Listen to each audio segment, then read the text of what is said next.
Hello chess friends and welcome to Yozarov's chess channel and welcome to my best chess games of all time series.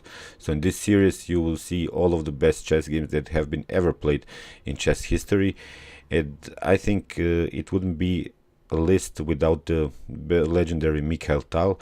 When I maybe create in some future maybe 200 or 300 videos in this series, I think most of the games will be by this legendary magician from Riga, Mikhail Tal, and he produced, I think, the best tactical games in chess history, and his games are the most fun to watch, of course.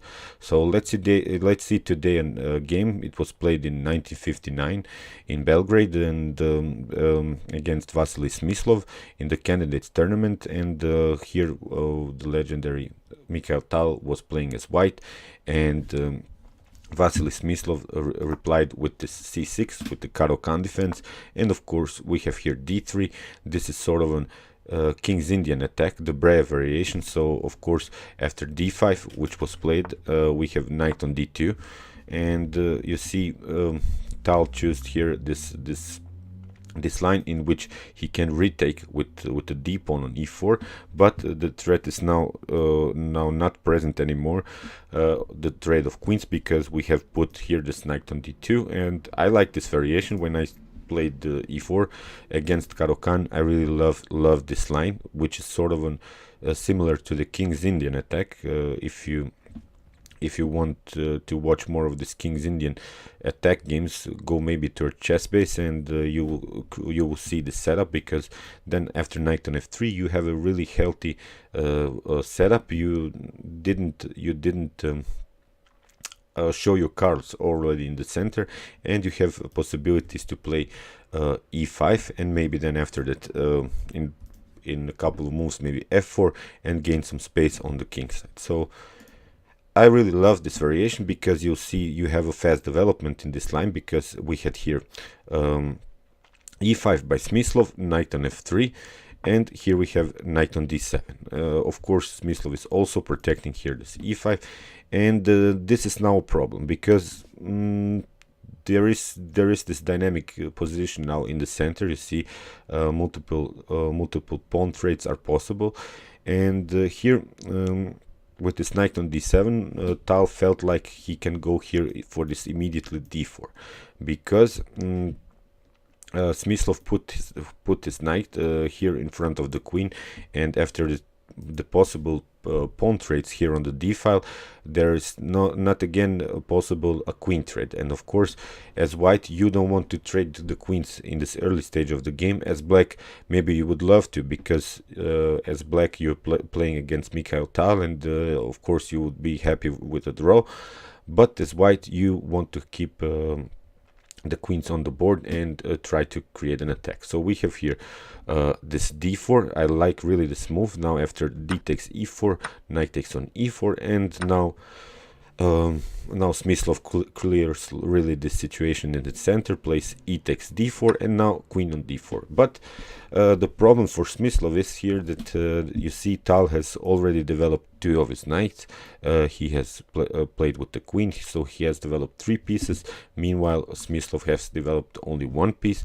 And the other thing is that you see white didn't create weaknesses here in his pawn structure, so he basically played with this d and e pawn, and this a, b, c, f, g, and h pawn are on the starting square, so he didn't weaken his king side or queen side so far. Black meanwhile has weakened the queen side with the move c6, and he has to be also now fast in development, because you see these pieces by Mikhail Tal are perfectly centralized, and this is his position that he likes, fast development. He was very good in this stuff, in this fast development style. That was his, I don't know, that was his trademark, and now of course he will find these attacking ideas very easily. Now came knight on f6. We have bishop on g5. You see again a fast development move. Bishop on g5 with the pin on the knight on f6. Now Smyslov of course plays bishop on e7, and now queenside castle. And you see it's basically that Mikhail Tal already finished his development. He has only to move his bishop maybe on c4, and he has a perfect development here. Black has also problems so far with this c8 bishop, and also with this rook. After bishop on c4, this is basically all of the white's pieces are on the best squares. So that's a very good development by Mikhail Tal. We have here now kingside castling, and now knight on d6. Of course, if bishop takes d6, then we have queen takes on d6, and the spin still remains here. If you want to get rid of this bishop, you would try maybe h6 and then g5. But then after bishop on d3, you will really weaken your king side. That's of course what Mikhail Tal wanted, but Smyslov didn't go for that. He played here queen on a5, and now of course Tal played here bishop on c4, and we have here b5. There is this line maybe to immediately play bishop takes on f7, because that's possible, because still black hasn't developed his bishop and the rook. But this line maybe leads to a draw after this trades, and you could maybe develop this rook on e1. But now black can take the pawn on a2, and you will be basically forced again to sacrifice something. After king takes, you have this annoying queen on d6, but again you can go here on f7, and you cannot go here on e5 because black will recapture, so you will have to deflect maybe this knight. But after bishop takes on e6, we have g takes on f6, and this is not what you wanted. Probably you will have to go with your rook, and here black has this perpetual check, and this line would really lead to a draw. Although it seems that black has here this endangered king after castling, but there's simply no support anymore for white. He has sacrificed too many pieces, and he cannot just checkmate here with this queen and the rook. So I think probably Mikhail Tal calculated all of that. I'm sure he calculated this bishop on f7 line. That's his style, and but here after pardon me, after b5 he played bishop on d2, and of course you see queen to a2 is not possible so far, but that's black's idea in the continuation of the game. If the bishop goes somewhere, maybe here on d3 or e2, to take the a2 pawn and threatening immediately checkmate on a1. So well, Smyslov was also sort of a sneaky player. And he played, of course, queen on a6. He wants to stay on the a file, but now Tal finds this attack on the bishop, and maybe a line which could also lead to a draw was bishop on c5. But then Mikhail Tal will probably play queen on f4.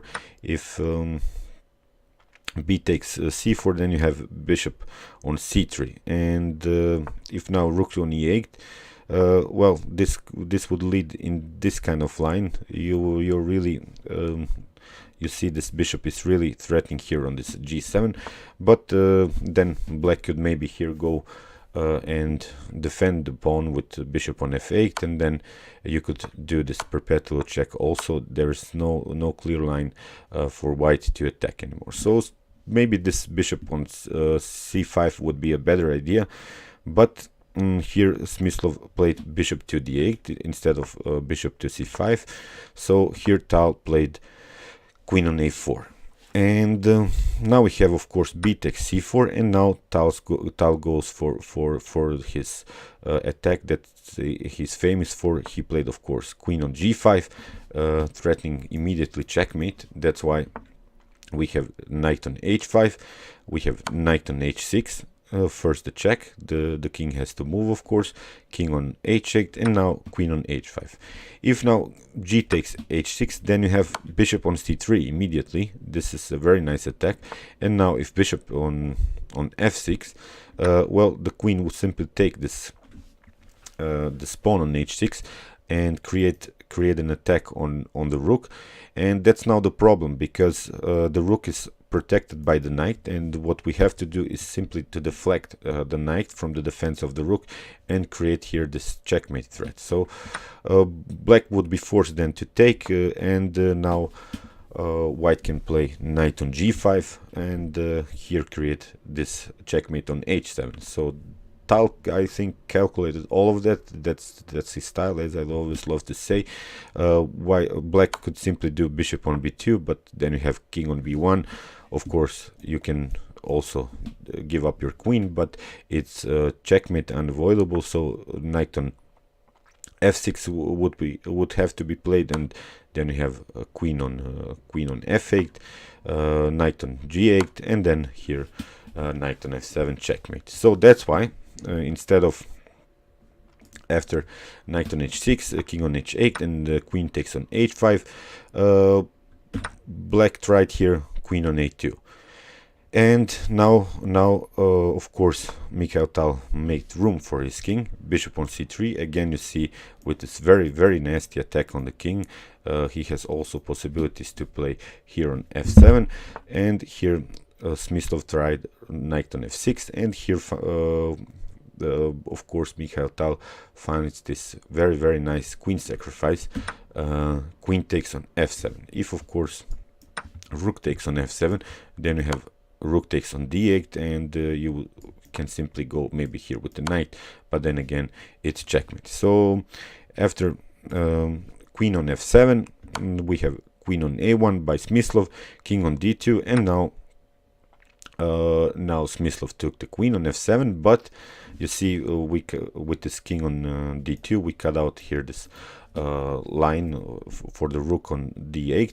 But now Tal has this in-between check. Knight takes on f7, king on g8, rook takes on a1, king on f7, and now knight on e5. And this is of course winning game for black. We have 5 pawns for black, 5 pawns for white, but white is simply up the exchange. Here Smyslov played king on e6, knight on c6, so Tal takes another pawn, knight on e4, king on e3, bishop on b6, and we have here bishop on d4. So black is forced to trade here the bishops. After bishop on d4, here we would have king takes on d4, so this would be of course a winning game for Mikhail Tal. So this was the moment after bishop on d4 where Smyslov resigned, and this was really a nice game by the legendary magician from Riga. So guys, I hope you enjoyed this game. I really loved here this style by Mikhail Tal. Meanwhile, you can also watch all of my best chess games of all time, my previous videos, and you can also watch my Magnus Carlsen versus Fabiano Caruana series, which is now present these days. And of course you can also subscribe to my channel. Thanks you for watching, and chess is the best, of course.